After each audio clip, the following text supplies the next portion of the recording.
Welcome to the channel physics by IITians.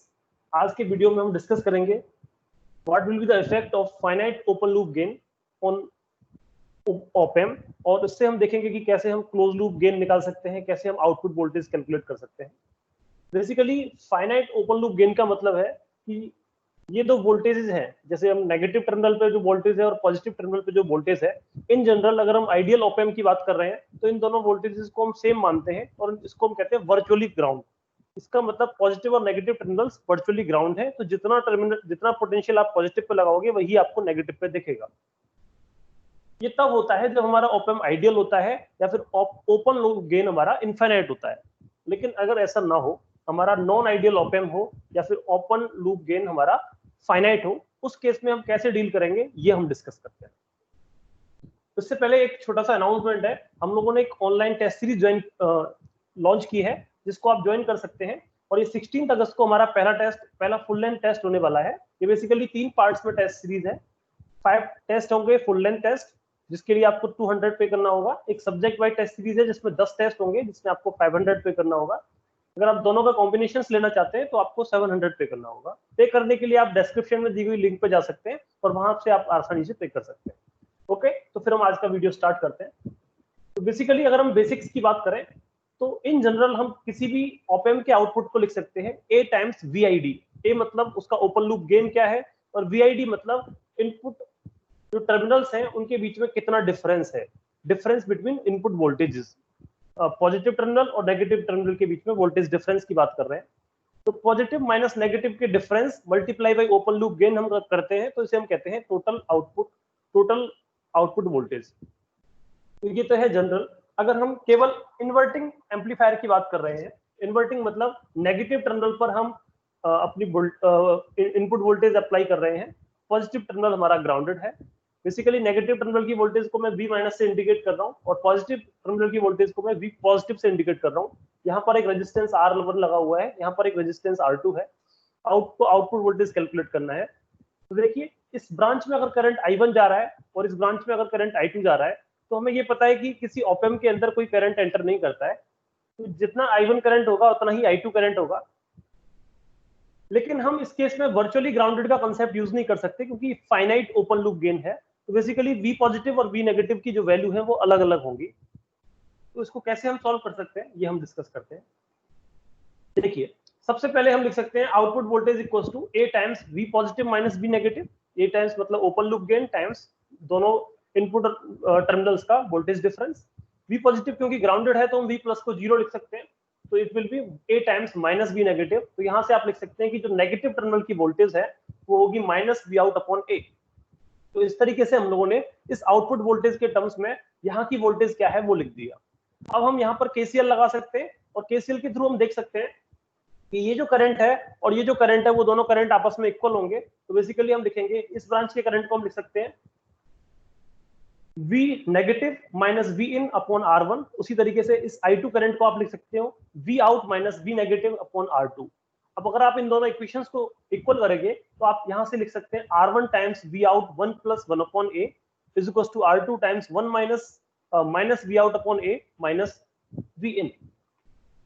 इन दोनों equation से V out वाले terms को आप एक साइड कर लीजिए और V इन वाले टर्म्स को एक साइड कर लीजिए, तो आपको मिलेगा V out times 1 plus 1 upon A plus R2 upon R1 into A is equal to minus R2 upon R1 into V in. यहाँ से अगर हम गेन कैलकुलेट करना चाहते हैं, गेन क्या होता है कि output voltage divided by input voltage. Means अगर हम कुछ पर्टिकुलर इनपुट वोल्टेज अप्लाई करें तो उसकी वजह से इस ऑप एम्प में हमें कितना आउटपुट मिलेगा वो हमें अगर कैलकुलेट करना है, उसे हम कहते हैं गेन रेशियो या फिर V आउट बाई V इन। तो गेन को आप कैलकुलेट कर सकते हैं यहां से जो एक्सप्रेशन आपको मिली है, तो आपका V आउट बाई V इन हो जाएगा minus R2 by R1 A upon A plus 1 plus R2 upon R1। ये फॉर्मूला होगा हमारा गेन का, अगर हमारा फाइनाइट ओपन लूप गेन है। तो अगर ये ओपन लूप गेन इनफाइनाइट होता तो हम इस पूरी एक्सप्रेशन को A से डिवाइड कर सकते हैं, तो इसे हम कह सकते हैं 1 upon 1 plus R2 upon R1 upon A। और A अगर इनफाइनाइट का तो ये टर्म हमारा 0 हो जाएगा अगर हम A को इनफाइनाइट की तरफ टेंड करेंगे। तो पूरी ये एक्सप्रेशन हमारी 1 हो जाएगी, तो हमारा गेन होगा माइनस R2 बाई R1, जो कि एक इन्वर्टिंग एम्पलीफायर के केस में होता है। इन्वर्टिंग एम्पलीफायर का गेन क्या होता है माइनस R2 बाई R1। लेकिन अगर आइडियल ऑप एम्प है तो और नॉन आइडियल है तो ये पर्टिकुलर फैक्टर और एक्स्ट्रा आ जाता है। तो ये तो हम लोगों ने पढ़ा इन्वर्टिंग एम्पलीफायर के बारे में। अब हम डिस्कस करते हैं नॉन इन्वर्टिंग एम्पलीफायर के बारे में। तो नॉन इन्वर्टिंग एम्पलीफायर में क्या होगा, सेम सर्किट है, कुछ चेंज नहीं है, बस इनपुट को जो हम पहले यहाँ पे अप्लाई कर रहे थे उसकी बजाय से हम यहाँ पे अप्लाई कर रहे हैं। पॉजिटिव टर्मिनल पर इस बार हमने इनपुट को अप्लाई किया है और नेगेटिव टर्मिनल के इनपुट को हमने ग्राउंडेड कर रखा है। सेम कंसेप्ट, यहाँ पर भी पॉजिटिव होगा, यहाँ पर भी नेगेटिव होगा, इसमें करंट I1 है, इसमें करंट I2 है, यहाँ पर आउटपुट वोल्टेज मिल रहा है, ये R2 रेजिस्टेंस है, ये R1 रेजिस्टेंस है।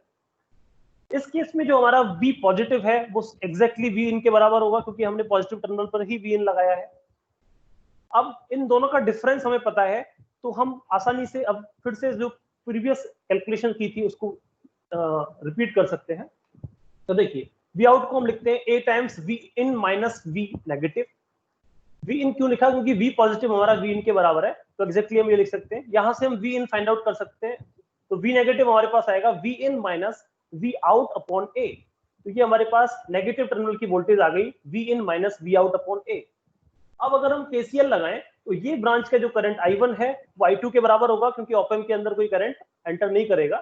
तो बेसिकली हम लिख सकते हैं I2 इक्वल्स टू I1, और अगर हम I2 लिखना चाहते हैं तो उसे हम लिखेंगे V out minus V negative upon में R2, और अगर हम I1 लिखना चाहते हैं तो उसे हम लिखेंगे V negative upon V negative minus 0 upon R1।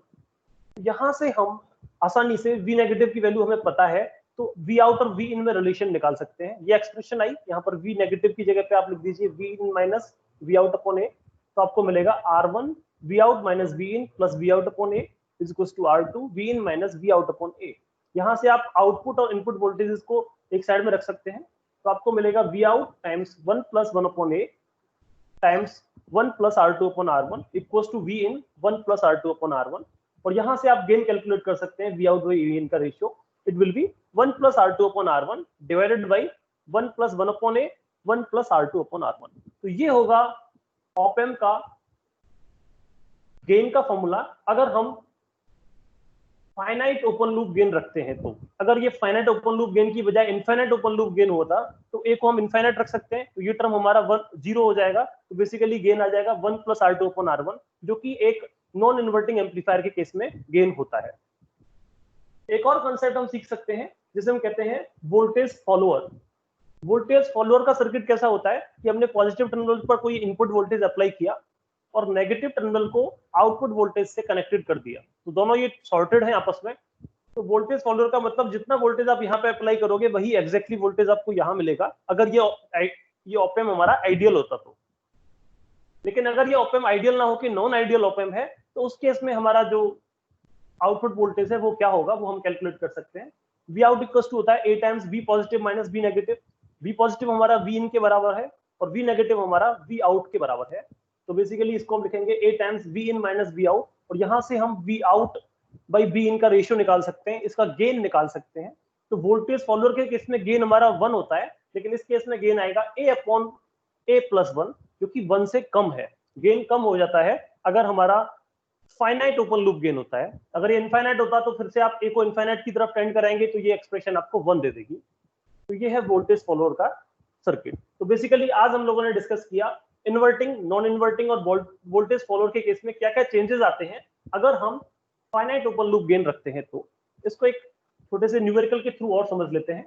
ये क्वेश्चन आपको दे रखा है, ये गेट में पूछा गया था। तो इस क्वेश्चन में दे रखा है कि एक ऑप एम्प है जिसके दोनों टर्मिनल ग्राउंडेड है, इसकी बायसिंग वोल्टेज प्लस 15 और माइनस 15 वोल्ट है, यहाँ पर आपको आउटपुट मिल रहा है। इसका जो ओपन लूप गेन है वो फाइनाइट है, दैट इज 10,000 है। तो आपसे पूछा है कि आउटपुट वोल्टेज क्या होगा अगर input offset voltage 5 millivolt हो। तो इनपुट ऑफसेट का मतलब दोनों के वोल्टेज के बीच में थोड़ा सा डिफरेंस है जो कि 5 मिली वोल्ट के बराबर है, काफी कम डिफरेंस है लेकिन डिफरेंस एग्जिस्ट करता है।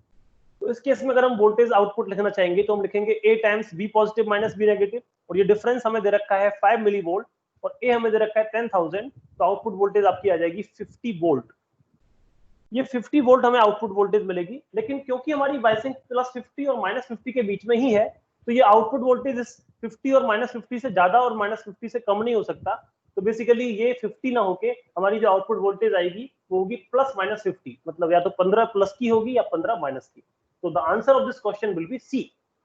लेकिन अगर हमारा आउटपुट वोल्टेज ये 15 से कम आ रहा होता, 15 से अगर कम आता, तब हम वही लिख देते जो आउटपुट होता। जैसे मान लीजिए ये आपके पास आता है, सपोज अगर ये 10,000 की बजाय ओपन लूप गेन हमारा 1000 है, तो ये हमें मिलेगा 5 वोल्ट। यही हमारा आंसर होता, the output voltage will be 5 volt. 5 में प्लस भी हो सकता था और 5 में माइनस भी हो सकता था, लेकिन क्योंकि ये 15 से ज्यादा आ रहा है तो हमारा आंसर 15 ही रहेगा, तो plus minus 15 will be the answer. So इस तरीके से हम लोगों ने डिस्कस किया कि कैसे हम फाइनाइट ओपन लूप गेन के क्वेश्चंस को डिस्कस कर सकते हैं। आज के इस वीडियो में इतना ही था। अगर आपको ये अच्छा लगा है तो आप इसको लाइक कीजिए, शेयर कीजिए और इस चैनल को सब्सक्राइब कीजिए। हमारी टेस्ट सीरीज जो 16 अगस्त से स्टार्ट हो रही है, आप उसको ज्वाइन कर सकते हैं और ज्वाइन करने के लिए डिस्क्रिप्शन में दी गई इस लिंक पे जाके अपना पेमेंट कर सकते हैं। Thank you.